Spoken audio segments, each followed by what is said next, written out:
Good morning, students. Let us continue with the chapter number 18, Body Fluids and Circulation. Next topic of this chapter is blood groups. As you know, blood of human beings differ in certain aspects, though it appears to be similar. Various types of grouping of blood has been done. Two such groupings are ABO and RH that are widely used all over the world. ABO blood grouping. ABO grouping is based on the presence or absence of two surface antigens, chemicals that can bind or that can induce immune response on the RBCs, namely A and B. So RBC के surface पर दो तरह के antigens होते हैं जो कि chemicals हैं और कुछ नहीं, पर उनकी वजह से इम्यून रिस्पॉन्स जनरेट होता है. वो है एंटीजन ए और antigen B. Similarly, the plasma of different individual contain two natural antibodies produced proteins against these antigens. The distribution of antigen and antibody are in four groups of blood A, B, AB, and O that are given in the table. You probably know that during blood transfusion, any blood cannot be used. The blood of the donor has to be carefully matched with the blood of the recipient before any blood transfusion to avoid severe problems of clumping, that is, destruction of RBC. The donor's compatibility is also shown in the table number 18.1. So, there are four blood groups A, B, AB, and O. Along with this, there are four antibodies also against the antigens. Blood can be given and taken from the same blood groups.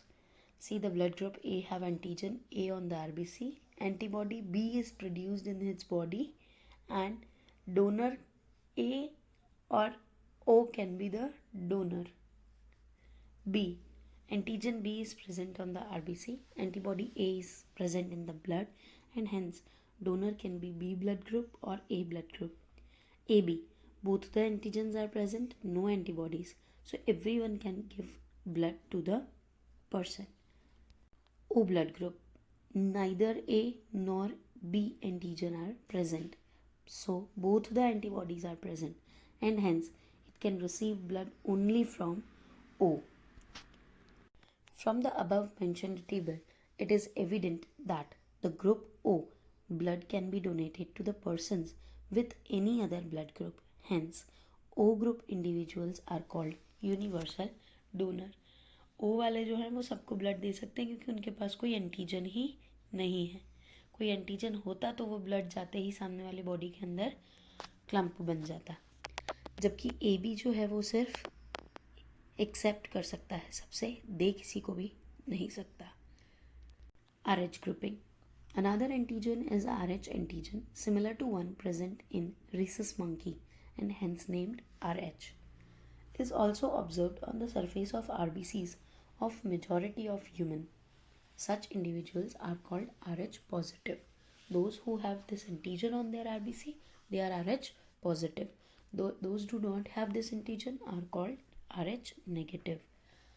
An RH negative person, if she is mother, then during her first pregnancy, the two bloods are well separated by placenta.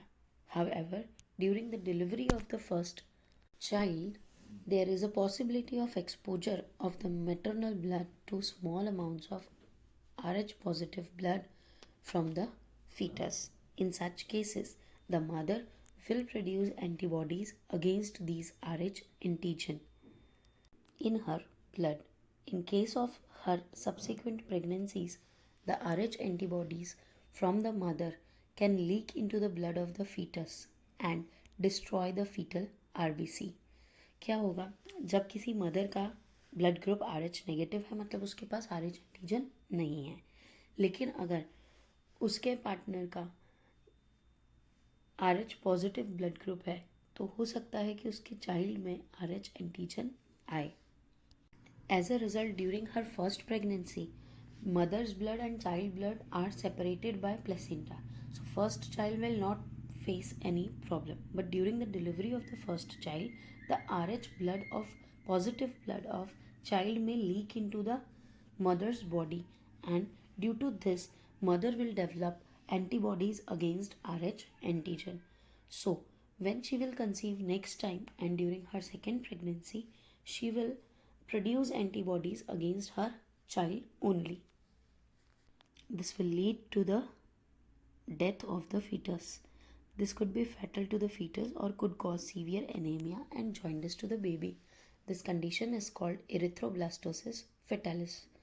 This can be avoided by administering anti-Rh antibodies to the mother immediately after the delivery of the first child. Hence, it is must to know the blood group of mother and father before the delivery of the first child. Next topic is coagulation of blood. You know that when you cut your finger or hurt yourself, your wound does not continue to bleed for a long time. Usually, the blood stops flowing after some time. Do you know why? Blood exhibits coagulation or clotting in response to an injury or trauma. This is the mechanism to prevent excessive loss of blood from the body. You would have observed a dark reddish brown scum formed at the site of a cut or an injury over a period of time. It is a clot or coagulation formed mainly of a network of threads called fibrins, in which dead and damaged formed elements, that is, blood cells of the blood, are trapped.